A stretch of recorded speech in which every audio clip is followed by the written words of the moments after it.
capítulo 8. Jesus disse outra vez: Vocês são daqui de baixo, e eu sou lá de cima. Vocês são deste mundo, mas eu não sou deste mundo.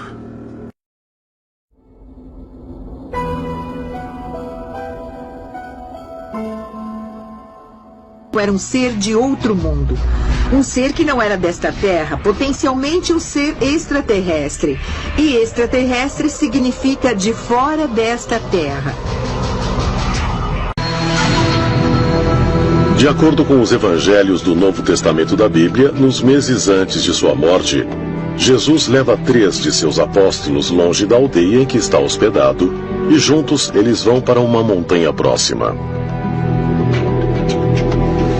A história aqui é que Jesus subiu um monte alto com Pedro, Tiago e João, seus 3 seguidores mais próximos. Enquanto eles estavam ali, um objeto brilhante pairou sobre eles, e disseram que Moisés e Elias apareceram. Enquanto eles estavam lá, o corpo de Jesus começou a brilhar muito. E quando eles terminaram essa visita, eles desceram a montanha e Jesus disse aos discípulos para não contarem a ninguém sobre isso, só depois da sua crucificação e ressurreição. Isso me diz que talvez o corpo de Jesus passou por algum tipo de transformação, que mudou o seu corpo de modo que, quando ele ressuscitou dos mortos, seria um corpo que nunca iria morrer de novo. Segundo a Bíblia, se passaram vários meses após esse incidente até as autoridades romanas prenderem Jesus e o matarem através da crucificação. Sabemos que após a crucificação na sexta-feira à noite, ele é colocado em uma tumba. No domingo, quando Maria Madalena e as outras mulheres vêm para ungir seu corpo, a tumba está vazia. A pedra tinha sido retirada e seus panos de sepultamento foi tudo que restou. Apesar de dizerem que Jesus se elevou para um reino celestial, está escrito que ele se elevou corporalmente, com base também em eventos que ocorreram logo após a ressurreição, que indicam que ele pode ter tido uma origem extraterrestre. No Evangelho de Mateus, no capítulo 28, diz: um anjo de Deus desceu do céu, rolou a pedra, se sentou sobre ela, e sua roupa era branca e brilhante. Então, temos um relato de um ser que esteve lá.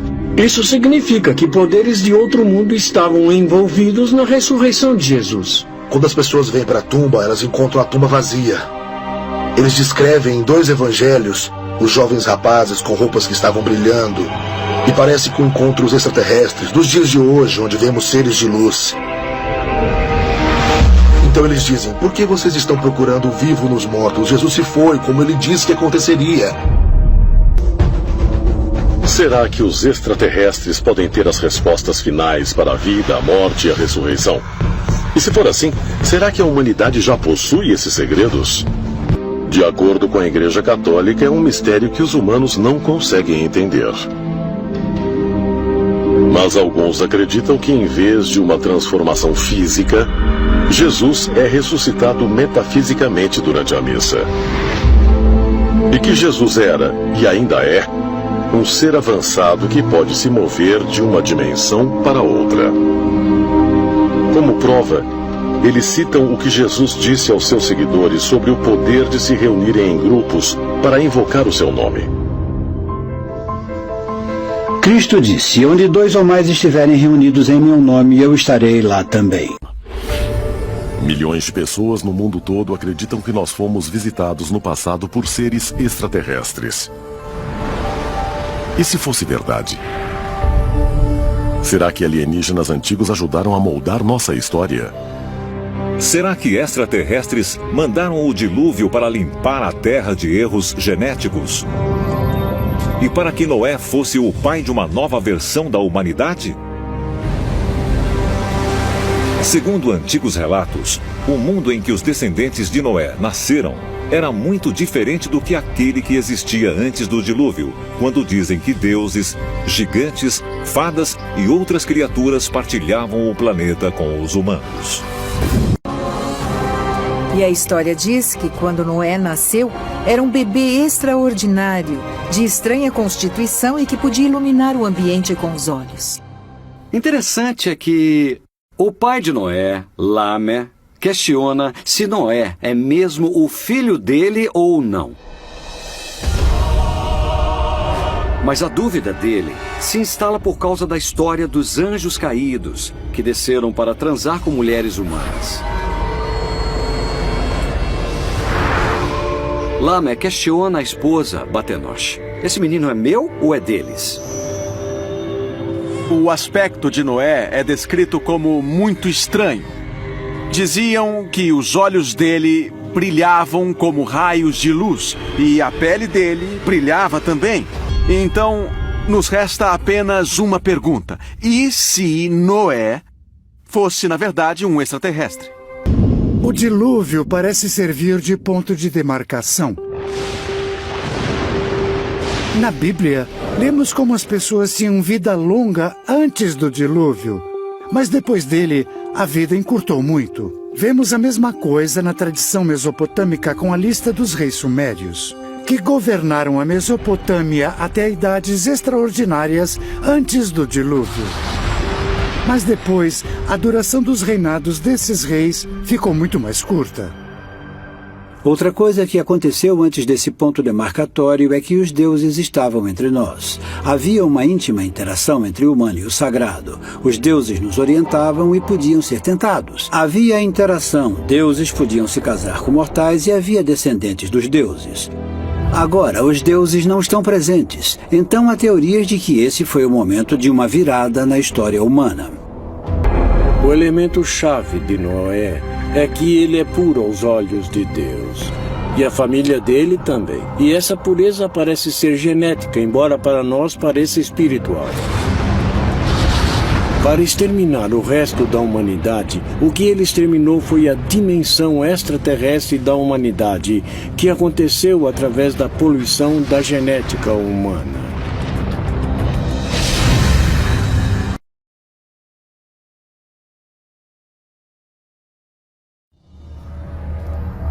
O personagem que conhecemos como Satanás realmente era um ser extraterrestre?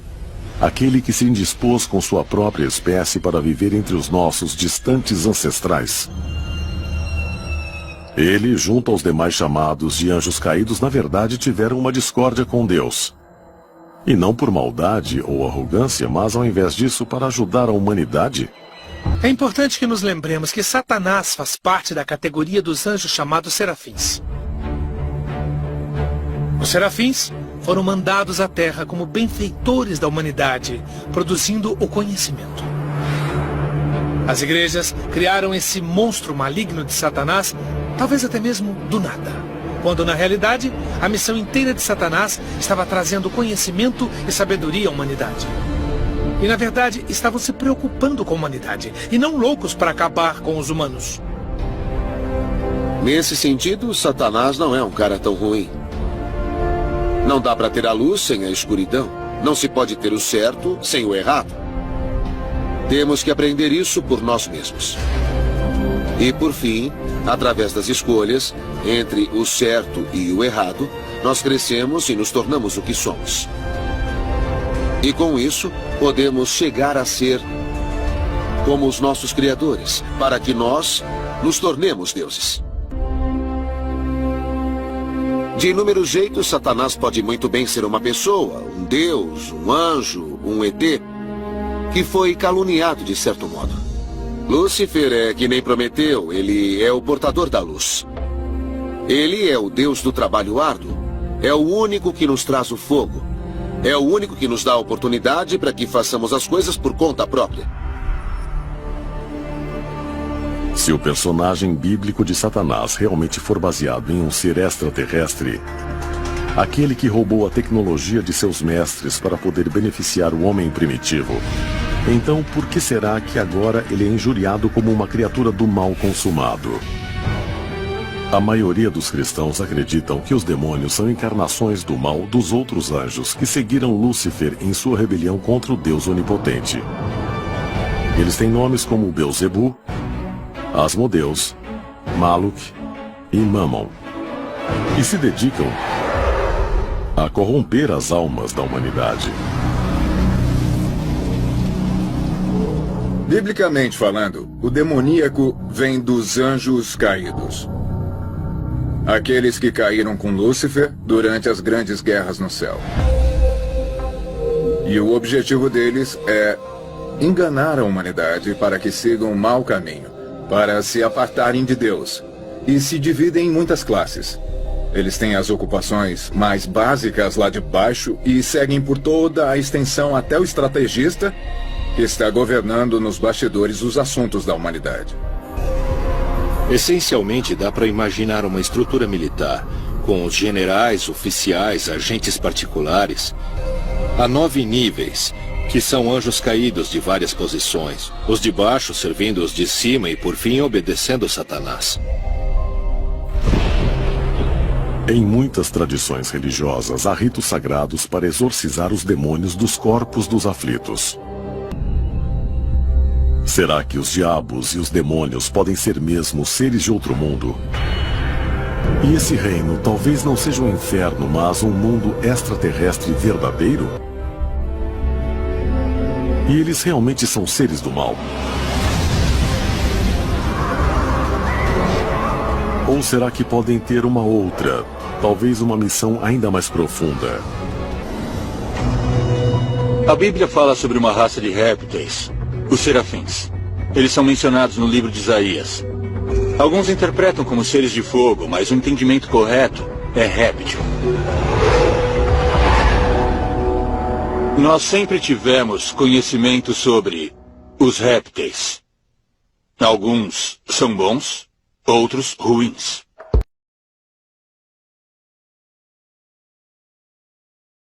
A meta dos reptilianos é muito simples.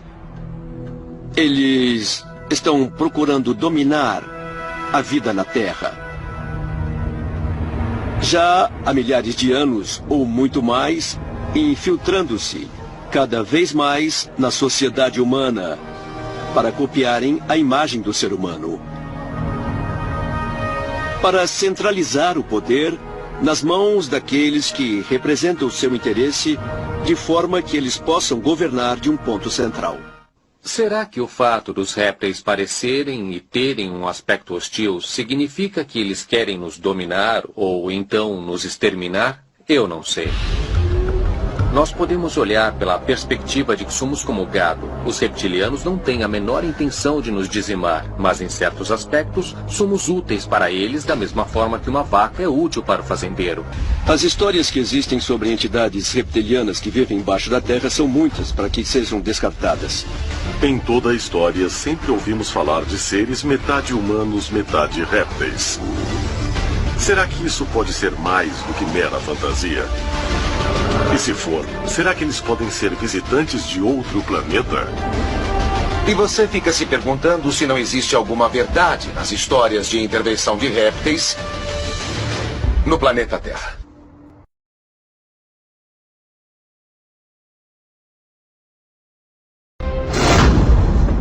Se os extraterrestres realmente vieram para a Terra para ajudar a humanidade, o que aconteceu com eles?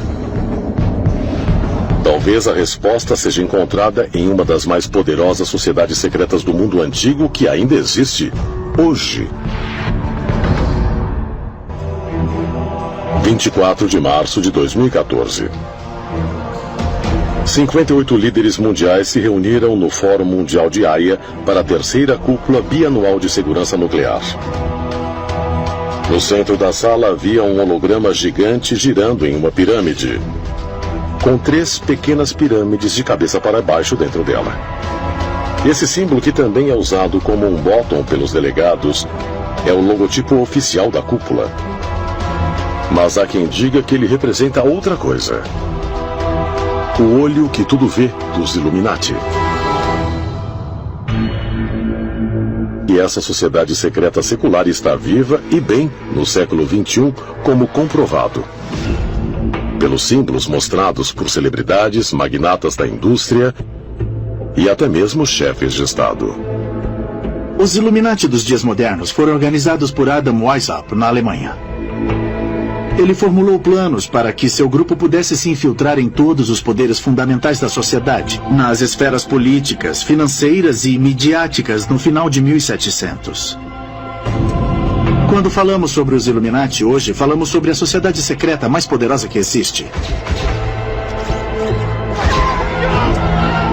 São as pessoas que controlam tudo pelos bastidores. Isso é apenas paranoia, ou será que os Illuminati ainda existem hoje? Infiltrados nos mais altos níveis da sociedade. E se for assim, o que eles pretendem? Alguns dizem que a resposta pode ser encontrada em uma sociedade secreta ainda mais antiga e que pode ser a precursora dos Illuminati, os Cavaleiros Templários. Esse grupo de monges guerreiros foi formado em 1118 para proteger os peregrinos que viajavam a Jerusalém durante as cruzadas. Mas muitos afirmam que seu verdadeiro propósito era encontrar relíquias religiosas perdidas, escondidas no Monte do Templo. E durante seu tempo em Jerusalém, eles passaram de uma relativa obscuridade à ordem mais poderosa das cruzadas. A influência deles era tão grande que havia muitos rumores de que estavam ligados a demônios. Jacques de Molay, a principal figura histórica da Ordem dos Templários, foi preso sob acusação de traição e heresia, por alguma coisa como adoração ao diabo, por alguma forma de adoração do lado negro. Essa foi a acusação contra não só de Molay, mas contra os Cavaleiros Templários em geral.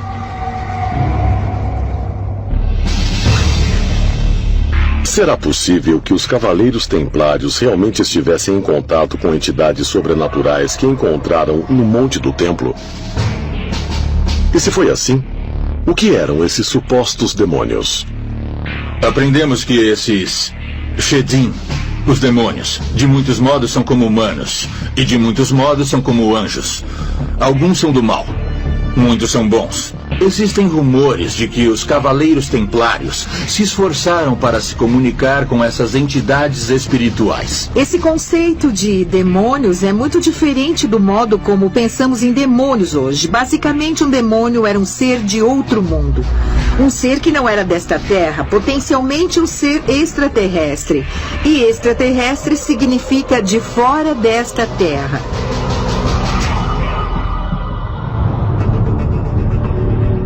Teriam sido os Templários realmente influenciados por alienígenas mal interpretados como seres espirituais? Alguns teóricos dos antigos astronautas dizem que os Cavaleiros Templários estavam em contato com os mesmos extraterrestres, conhecidos nos tempos bíblicos como os Vigilantes. E como evidência, eles apontam para um dos símbolos mais proeminentes dos Templários, o mesmo símbolo que estava virtualmente presente na cúpula de segurança nuclear. O olho que tudo vê. Esse símbolo, que às vezes é apenas um olho, mas muitas vezes aparece como um olho dentro de uma pirâmide, foi usado pelos antigos egípcios, Cavaleiros Templários, Rosa-Cruzes, Maçons, Illuminati, e está até incorporado no Grande Selo dos Estados Unidos. É um símbolo mais comumente interpretado pelo significado de que alguém ou alguma coisa está nos observando. Uma das partes mais famosas do livro de Enoque